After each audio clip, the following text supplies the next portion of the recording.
Hi, I'm Dr. Caroline Leaf, and welcome to my podcast, Cleaning Up the Mental Mess.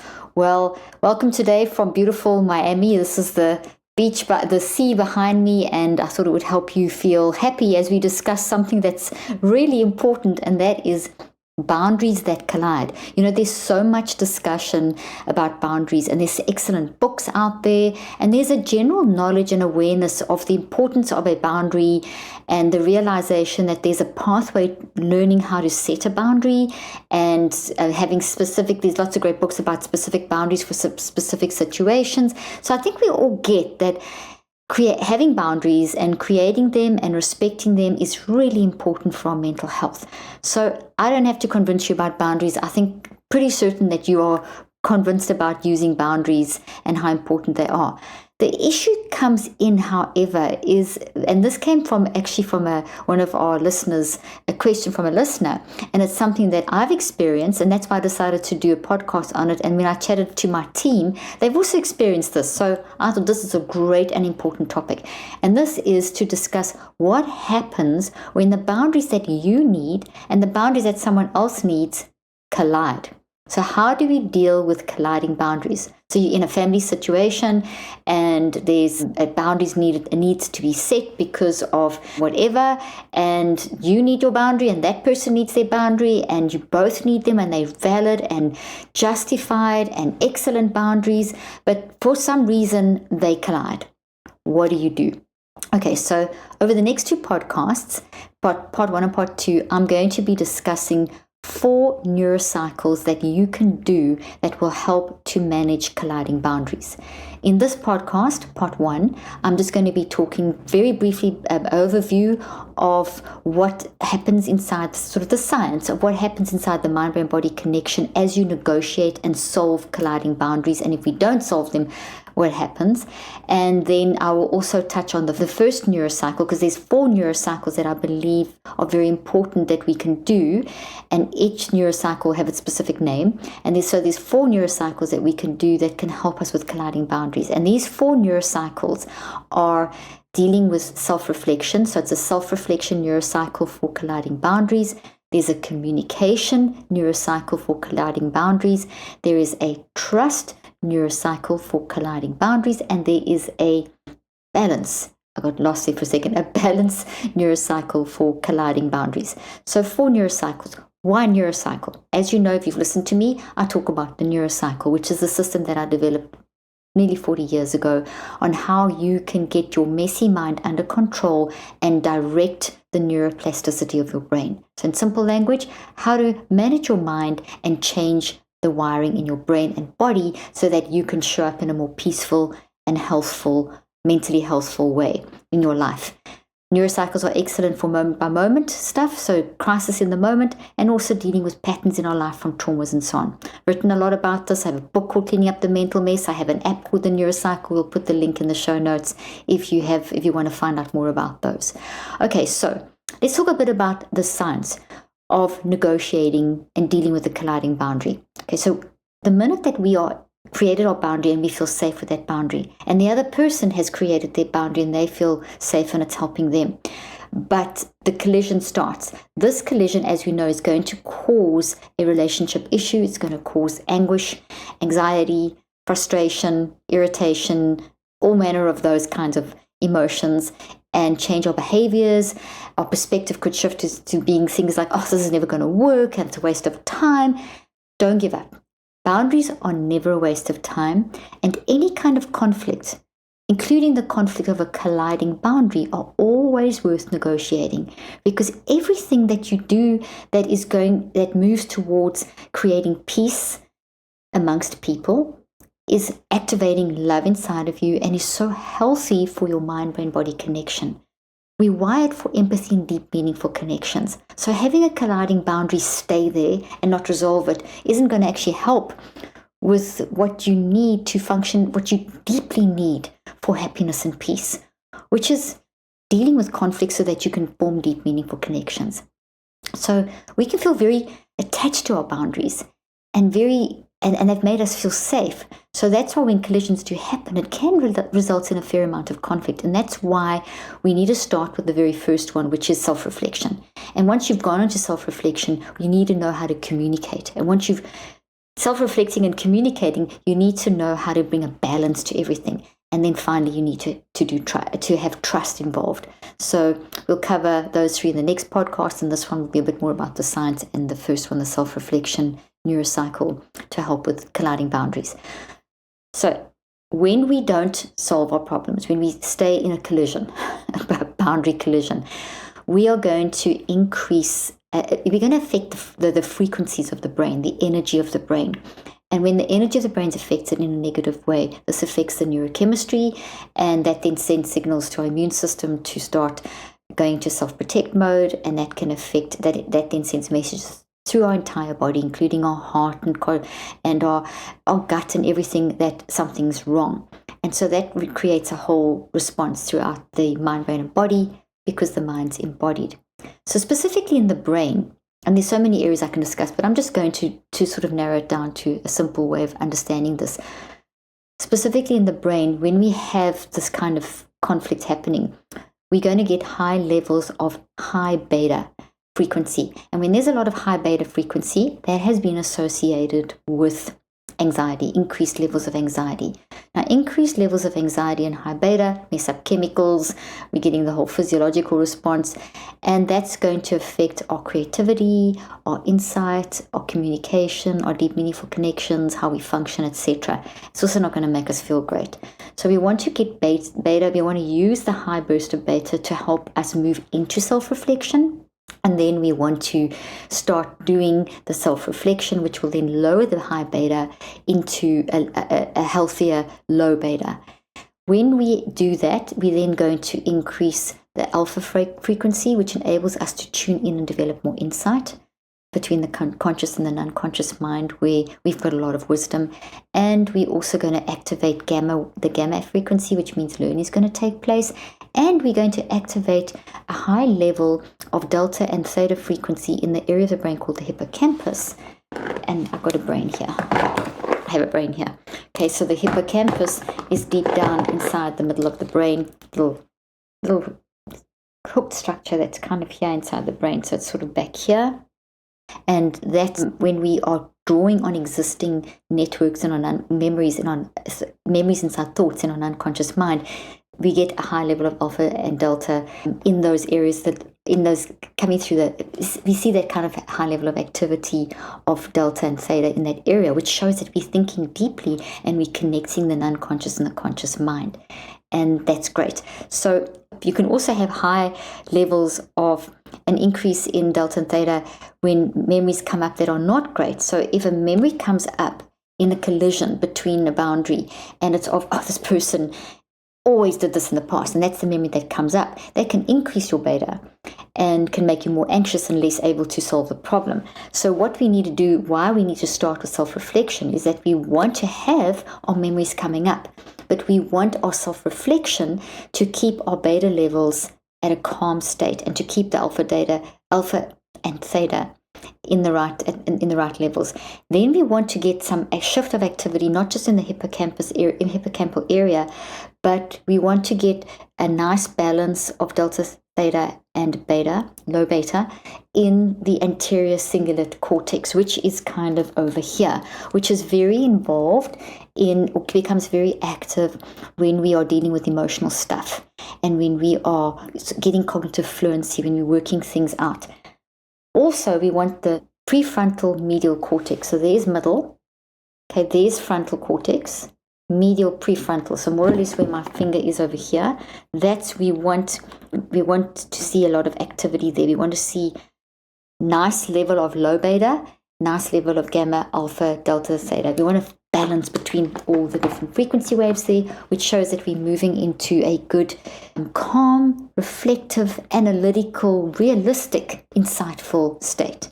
And in that state, we're going to be much more primed to be able to negotiate and communicate and see the best way forward, as opposed to having a clash. the 4 neurocycles that I'm going to be talking through are going to help to try to create that kind of pattern inside of the brain. And then also, as you do them and practice them, you are going to activate nice levels of gamma, the gamma frequency. And the gamma frequency you want to increase and keep it sustained, because gamma shows that learning is taking place. So you don't just want to know something and then forget to do it, or try it once and then it goes away. You want to build it in as a habit into your brain. So in order for you to really have an effective change happening in colliding boundaries, you're not going to be able to do this just once. You're going to have to do all 4 of these, maybe for a period of time, with whoever you are colliding with, in order for you to both create a new wired-in habit. So you're not going to rewire this if you do this once. You do these 4 neurocycles once, it's not going to work. You're going to have to do them over cycles of 63 days. So most likely 1 round of 63 days, which is about 9 weeks, it should be enough to resolve the issue. And you'll use these 4 neurocycles in kind of a cyclic way as you go through those 4 weeks. So it may be that you're working sometimes on yourself and sometimes with that actual person for 5 minutes a day, whatever, over that period of time. It doesn't have to be hours of time. You could work on one thing. You could say, okay, let's do a plan. There's 4 neurocycles for colliding boundaries. Let's work on 1 each day, or let's work on 1 for 3 days and swap every 3 days. You work it out. Just explore, experiment, and work it out. Dedicate 5 minutes a day to doing this so that you can resolve this colliding boundary. This may be at home, it may be at work, and you may think you don't have that 5 minutes of time. You don't have 63 days. Well, here's my argument. If you don't do it in 63 days' time, you're going to be worse off than you were today. So if you're colliding now, your collisions increased in its intensity over the next 63 days. So it's really worth taking the time to do this.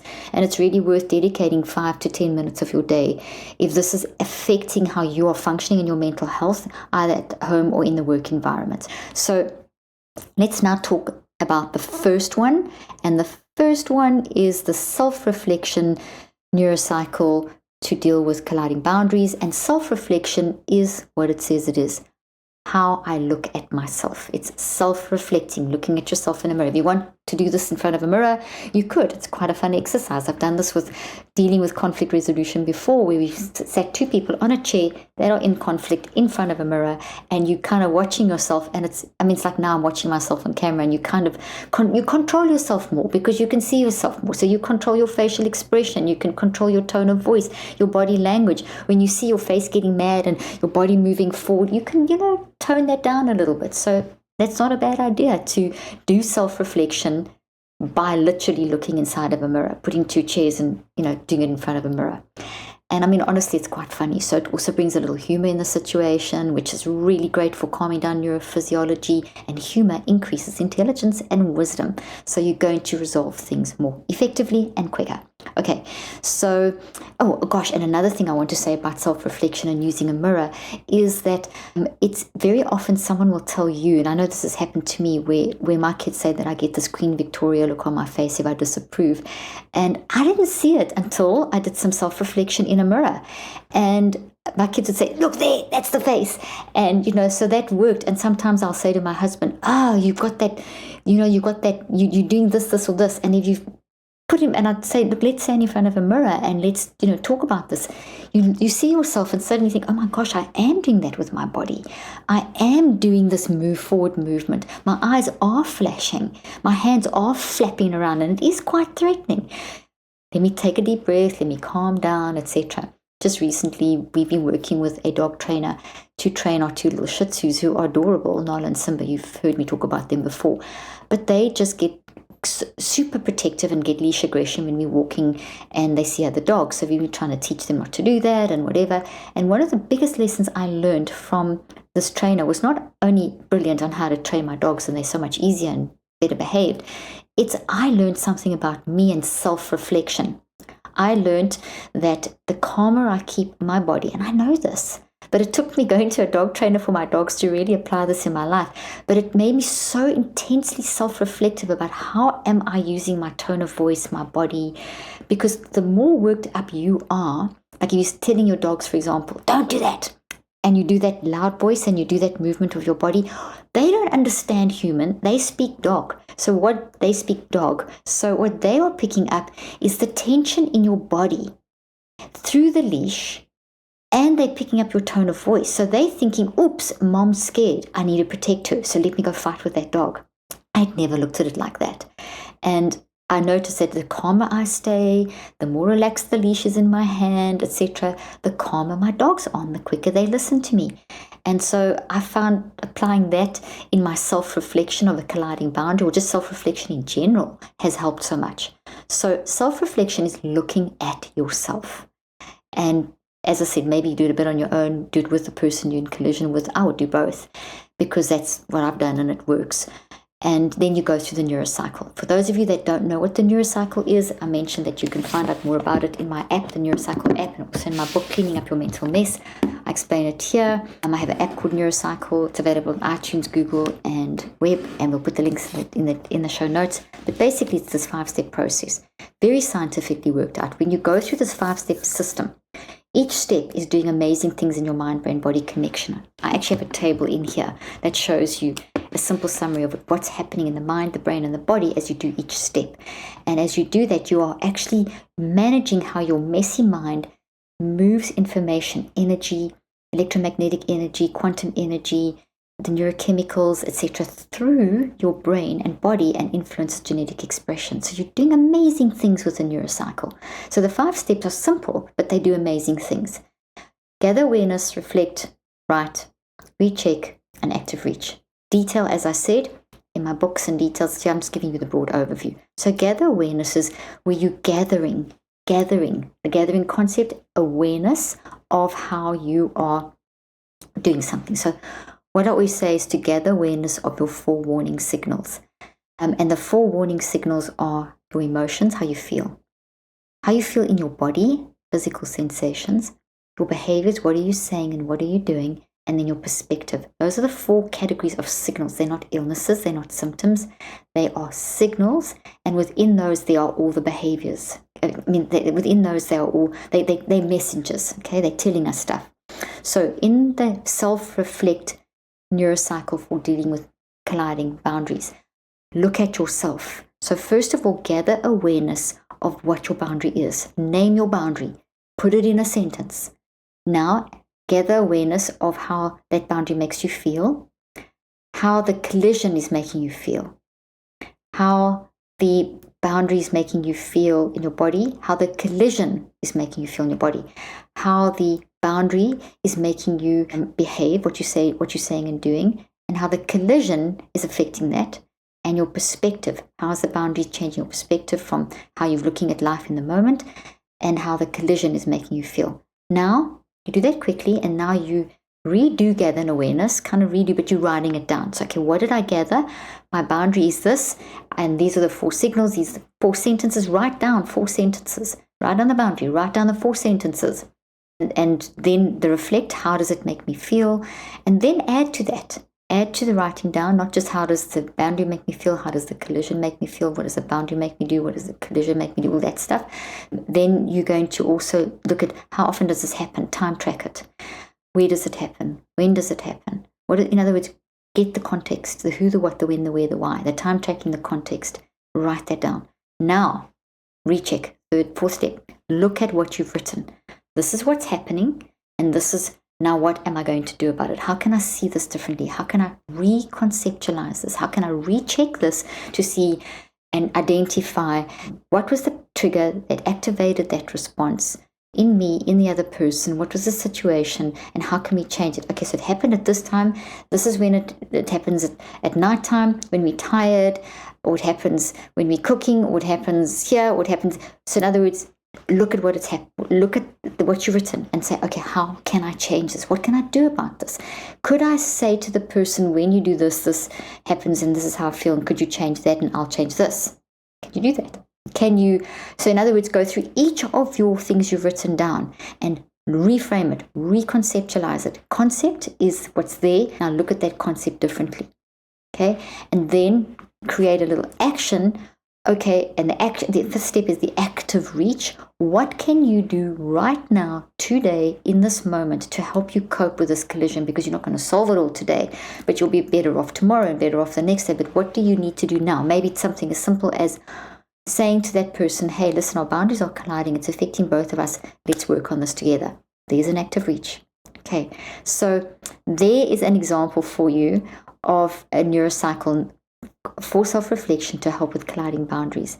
Now, go re-listen to this podcast, stop at each point and do this, and then start applying it. And apply it this week while you are waiting for next week where I do the other three the other three neurocycles. So the other three neurocycles for colliding boundaries are going to be on how to deal with communication, balance, and trust. Hope this has helped you, and I'm excited to share the rest with you and try it out. I tell you, it's really helping me. Have a fantastic rest of your day. Bye-bye, everyone.